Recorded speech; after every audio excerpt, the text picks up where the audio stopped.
Assalamualaikum warahmatullahi wabarakatuh. Bertemu dengan saya untuk mata kuliah Perekonomian Indonesia. Pada pertemuan kedua ini, kita akan bahas tentang sejarah perekonomian Indonesia dari awal kemerdekaan, masa penjajahan, mungkin juga dibahas nanti disinggung sedikit, sampai era pemerintahan Joko Widodo saat ini. Yang pertama, yang mempengaruhi perekonomian Indonesia diawali dari kedatangan pemerintahan Belanda di sini pada tahun 1596, kemudian pada tahun 1602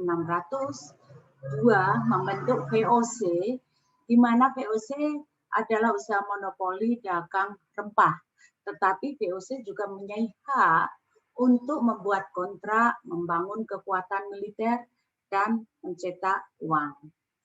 VOC dibubarkan pada tahun 1799 karena gagal dalam mengatasi keuangannya. Kemudian dilanjutkan zaman kolonial di sini pada era penjajahan, pemerintahan Belanda membuat sistem tanam paksa atau Kurtulstelsel tahun 1830-an. Di mana tanam paksa ini yaitu melalui perkebunan negara dengan cara mobilisasi lahan pertanian dan peternakan serta tenaga kerja secara gratis. Mereka bekerja seharian kaitannya dengan menanam kopi, teh, tembakau, tebu, dan yang digalakkan pemerintahan karena permintaan di pasar ekspor yang tinggi. Kemudian dilanjutkan dari tanam paksa tersebut berakhir pada tahun 1870. Kemudian di sini pemerintah mulai ada pemerintah kolonial mulai berbaik hati, yaitu mereka tidak tanam paksa tetapi melakukan sewa, di mana sewa lahan diperlakukan sampai 75 tahun dengan memaksa mengambil alih oleh swasta dan perjanjiannya 75 tahun. Tanam paksa berakhir dari pemerintahan kolonial membuat politik etis atau politik balas budi di sini, di mana pemerintah Belanda mulai fokus membangun irigasi, edukasi atau pendidikan, transmigrasi pada zaman politik, dan membangun juga lembaga perkreditan rakyat juga mulai muncul di desa-desa dalam bentuk lumbung desa. Era kemerdekaan, awal kemerdekaan, yaitu gambaran perekonomian kita terjadi inflasi yang tinggi. Kemudian pemerintah menasionalisasikan perusahaan-perusahaan milik Belanda menjadi milik nasional. Salah satunya hasil perusahaan nasionalisasi yaitu di Javase Bank menjadi Bank Indonesia atau menjadi Bank Sentral. Tetapi nasionalisasi juga berdampak merosotnya pasar modal karena perginya investor Belanda, merosotnya kepercayaan asing kepada bursa Indonesia karena terjadi hiperinflasi. Kemudian pemerintah juga mengatasi jumlah uang yang beredar yang terlalu banyak, sehingga pemerintah menerbitkan Perpu nomor 2 tahun 59 yaitu memotong nilai mata uang menjadi 1/10-nya atau dilakukan devaluasi istilahnya. Keberhasilan dari Orde Lama ini di bawah pemerintahan Insinyur Soekarno, yaitu Indonesia pernah melaksanakan KTT Asia Afrika, ASEAN Games, pembangunan infrastruktur, seperti membangun TVRI, Hotel Indonesia, dan lain sebagainya. Kemandirian bangsa mulai terbentuk Dalam sidang umum ketiga MPRS tahun 65, Bung Karno melancarkan program berdikari atau berdiri di atas kaki sendiri. Hal tersebut dilatar belakangi dengan keluarnya pemerintahan RI dari PBB dan ditolaknya hutang luar negeri IMF dan Bank Dunia. Tetapi kekurangan Orde Lama ini karena Indonesia keluar dari PBB, maka negara-negara luar tidak percaya dengan Indonesia. Perekonomian Indonesia terbengkalai, terjadi inflasi yang tinggi sampai 650%. Situasi politik dalam negeri juga tidak menentu karena lebih memikirkan urusan luar negeri. Akhir dari Orde Lama yaitu terjadi tuntutan rakyat. Otomatis dari tuntutan-tuntutan tersebut kaitannya dengan kemakmuran.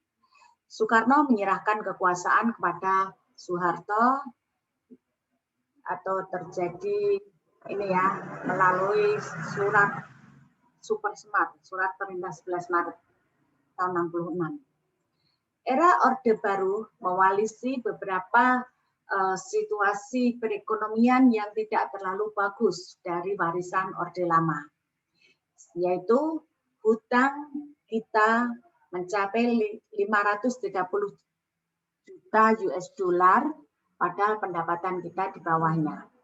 Selain itu, inflasi yang setinggi 650%, bahkan harga beras naik menjadi 900%. Tim Orde Baru akhirnya untuk mengatasi melakukan langkah-langkah yang pertama yaitu defisit anggaran dengan menurunkan pengeluaran pemerintah. Menjalin hubungan baik kembali kepada negara-negara donor, IMF dan Bank Dunia, di mana dari kebijakan Orde Baru ini yaitu dibedakan kebijakan moneter dan kebijakan sektorial. Untuk kebijakan moneter di sini pada tahun 67 diberlakukan Undang-Undang Anggaran Berimbang yang melarang pembiayaan dari hutang kepada masyarakat. Menggunakan bantuan luar negeri untuk menutup defisit anggaran serta penerapan uang ketat untuk menurunkan inflasi. Selain itu, kebijakan sektorial yang dilaksanakan pada awal pemerintahan Orde Baru yaitu dilakukan liberalisasi perdagangan dan investasi dengan membuka pintu bagi investor asing. Akhirnya asing mulai percaya dengan Indonesia, kemudian ekspor mulai meningkat. Fokus pembangunan ke sektor pertanian dan pada tahun 70-an pertambangan minyak mulai ditingkatkan eksplorasinya. Dampak dari perdagangan minyak tersebut akhirnya terjadi pertumbuhan ekonomi rata-rata 7% per tahun. Pendapatan per kapita masyarakat kita Indonesia mulai meningkat dari 260 tahun 70 menjadi 500 US dollar pada tahun 80. Swasembada beras pada tahun 80-an. Terjadi penurunan angka kemiskinan dari 54,2 juta turun menjadi 27. Sejarah Orde Baru di sini bisa istilahnya diringkas yaitu fokus ke rehabilitasi dan pemulihan ekonomi, yaitu untuk mengatasi inflasi, untuk mengatasi angka kemiskinan dan lain sebagainya. Fokus ke pertumbuhan perekonomian yang cepat. Di sini dibuat ada seperti kebijakan trickle down effect, yaitu adanya bapak angkat ke anak angkat yang arahnya untuk mempercepat pertumbuhan ekonomi. Tetapi pertumbuhan ekonomi memang tinggi, tetapi angka penyebarannya tidak merata, sehingga banyak atau istilahnya besar angka ketimpangan pendapatan antar penduduk. Dan itu merupakan salah satu istilahnya penyebab berakhirnya era Orde Baru tersebut. Penyesuaian terhadap anjloknya harga minyak, terjadinya liberalisasi, pemulihan ekonomi, di sini juga semakin memperbesar gap atau perbedaan angka pendapatan antar masyarakat. Masa reformasi ini, gerakan reformasi yang merupakan reaksi dari respon dan koreksi terhadap Orde Baru. Agenda reformasi antara lain yaitu kebijakan pemerintah kembali sesuai amandemen Undang-Undang Dasar 45. Penghapusan di fungsi ABRI yang dimana ABRI selain menjaga keamanan ketertiban atau aparatur negara juga mempunyai hak untuk mengatur negara. Penegakan supremasi hukum, pemberantasan KKN, kemudian desentralisasi atau mulai dilakukan otonomi daerah dan hubungan yang adil antara pusat dengan daerah, mewujudkan kebebasan pers yang selama Orde Baru pers itu dibungkam, masyarakat dilarang bersuara, mewujudkan kehidupan demokrasi. Kemudian dilanjutkan kejatuhan dari Orde Baru, kemudian dilanjutkan pemerintahan transisi. Pada awal pemerintahan transisi ini yaitu digantikannya Presiden Soeharto dengan B.J. Habibie. Nah, kelebihan pada era reformasi ini Presiden Habibie yaitu memiliki peran yang sangat besar dengan merencanakan pemilihan umum yang langsung, bebas, rahasia, jujur, dan adil.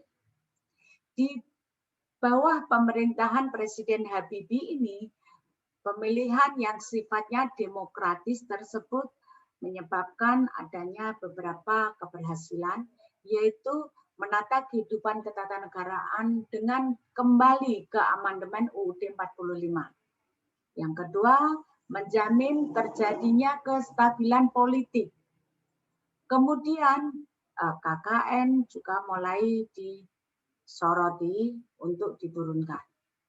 Tetapi terjadi kelemahan yang sangat krusial, yaitu Kepulauan Timor Leste atau Timur Timur, sekarang menjadi Timor Leste, negara Timor Leste itu ya, dulu merupakan salah satu pulau dalam wilayah NKRI, Pulau Timur Timur, dan Kepulauan Sipadan, Lingitan yang keluar dari NKRI. Masa kepemimpinan Abdurrahman Wahid atau biasa disebut dengan Gus Dur ini belum sampai masa akhir jabatannya, Gus Dur sudah diturunkan, dan gambaran dari kepemimpinan era kepresidenan Abdurrahman Wahid yaitu perekonomian belum mengalami perubahan yang signifikan. Penyelamatan negara Indonesia dari keterpurukan belum bisa diwujudkan ini. Kemudian dari Ibu Megawati Soekarno Putri yang semula wakil presiden menggantikan pemerintahan Gus Dur, di sini Ibu Megawati menerapkan kebijakan-kebijakan untuk mengatasi persoalan ekonomi antara lain yaitu melakukan pembayaran utang luar negeri yang jatuh tempo, memelihara dan memantapkan stabilitas perekonomian negara, baik ekonomi maupun politik, memantapkan ekonomi nasional, privatisasi dari BUMN, dan memperbaiki kinerja ekspor. Selesai era kepemimpinan Ibu Megawati dilanjutkan kepemimpinan dari Presiden SBY atau Susilo Bambang Yudhoyono.